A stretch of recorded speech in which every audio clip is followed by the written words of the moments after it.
Hi hi కడపరాని మీ కృష్ణవేణి. చాలా gap వచ్చేసింది యూట్యూబ్లో, మళ్ళీ వీడియోలు పెట్టడం లేదు. ఇప్పుడు మళ్ళీ 2 నెలలు అవుతుంది, ఇప్పుడు పెడుతున్నాను.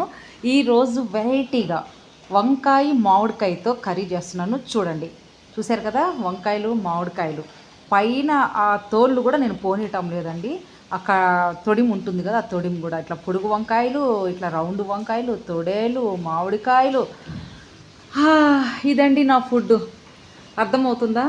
చెత్త చెత్త ఫుడ్ తింటుంది అని అంటున్నారు కదా, మనం మాత్రం హ్యాపీగా, హెల్తీగా, మంచిగా, ఆరోగ్యంగా ఉన్నాను. దీంట్లోకి వచ్చేసి నూనెలో వేసేసి బాగా తిరగమాత గింజలు వేసి, టమోటాలు వేసి, ఎర్రగడ్డలు వేసి, ఏం చేసి కచ్చా బీచా ఈ కాదు.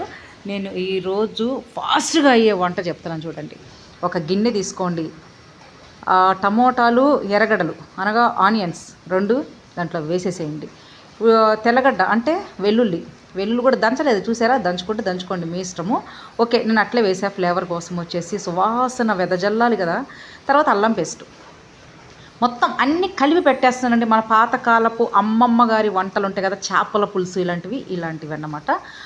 వంకాయలు, మామిడికాయలు మనం కోసుకున్న ఉన్నాయి కదా, ఈ 2 కూరగాయలు మొత్తం దీంట్లో వేసేసినాను. ఒక టమాటాని వేసుకోండి, ఎందుకంటే ఆల్రెడీ మామిడికాయ వేస్తున్నాను కాబట్టి చింతపండు ఏం వేయద్దు. నేను ఫ్లేవర్ కోసం కొంచెం పైన జీలకర్ర వేస్తున్నాను. అయ్యో, మా నోటి కింద పడిపోతుందండి జీలకర్ర, నైస్ వద్దు, ఆరోగ్యం ముద్దు. ఓకేనా? తర్వాత పసుపు వేసేయండి. సింపుల్ ప్రాసెస్, అసలు ఏమి అన్నీ కలిపి పెట్టేయటమే అన్నమాట. దీంట్లో నేను వెల్లుల్లి అలానే వేసాను, అల్లం పేస్ట్ వేసాను, పసుపు, ఉప్పు, కారం, అంతేనండి. జీలకర్ర కూడా మీరు వేసుకోండి ఫ్లేవర్ కోసం, లేకపోతే దంచి వేసుకోండి, లేకపోతే పొడి వేసుకోండి, పర్వాలేదు. ధనియాల పొడి కూడా వేసుకోవచ్చు. ఇది మన పాతకాల పద్ధతి అన్నమాట. ఇట్లా చేసుకొని తింటూ ఉంటే వద్దన్నారా? మామూలుగా అడుగుతున్నాను, వద్దంటున్నారా? మంచిగా కడుపులోకి పోతుంది, చపాతీలోకి, అన్నంలోకి, అన్నిట్లో కూడా ఫుల్గా తినేసేయచ్చు. చూసారు కదా, ఆయిల్ కూడా పచ్చిది. నేను వేరుశనగ ఆయిల్ మాత్రమే వాడతాను.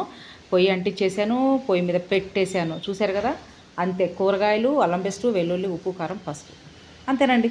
కూర అవుట్ అయిపోయింది. ఒక 5 నిమిషాల్లో ఉడికిపోతుంది అన్నమాట.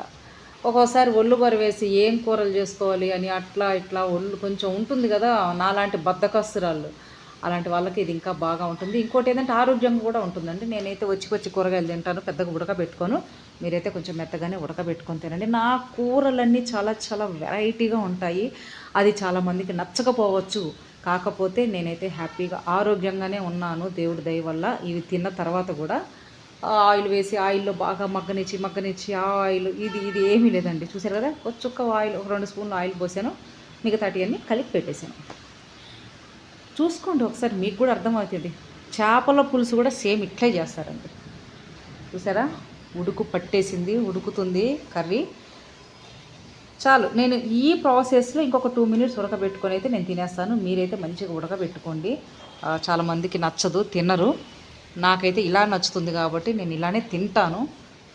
ఎవరో ఏదో అంటారనో, లేకపోతే ఎవరో ఏదో తినలేదనో నేను అస్సలు బాధపడను. నా ఆరోగ్యం, నా టేస్ట్ నాకు ఇష్టం కాబట్టి నాకు నచ్చినట్టు నేను చేసుకొని తింటాను అన్నమాట. కాకపోతే పక్క వాళ్ళకైతే ఇబ్బంది పెట్టను, వాళ్ళకి నచ్చినట్టుగా అయితే చేస్తాను. నా వరకైతే నేను చేసుకొని తింటున్నాను. చూసారా, ముక్కకి మామూలుగా ఉండదు దాని టేస్ట్. ఉప్పు, కారం, అల్లం పేస్ట్ అన్నీ పట్టేసినాయి ముక్కకి. మామిడికాయలు కూడా చూసారు కదా, ముక్కలుగా మంచిగా అట్లే ఆ పీసెస్ అలానే తినేసేయచ్చండి. మనం పారేయాల్సిన అవసరం కూడా లేదు. మామిడికాయ టెంకెలు ఉంటాయి కదా, టెంకెలతో కూడా తినేసేయచ్చు అన్నమాట. చూపిస్తా చూడండి ఇంకా ఎలా ఉడుకుతుందో.